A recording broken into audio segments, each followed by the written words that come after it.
To check keypad whether got a faulty or not, you just press 5 and hold. Light will come out like this, then you just press number one by one.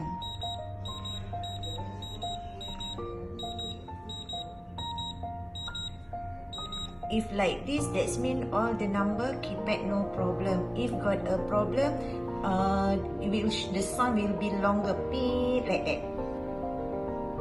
Okay, in penalty mode, you just press number and take video around 1 minute.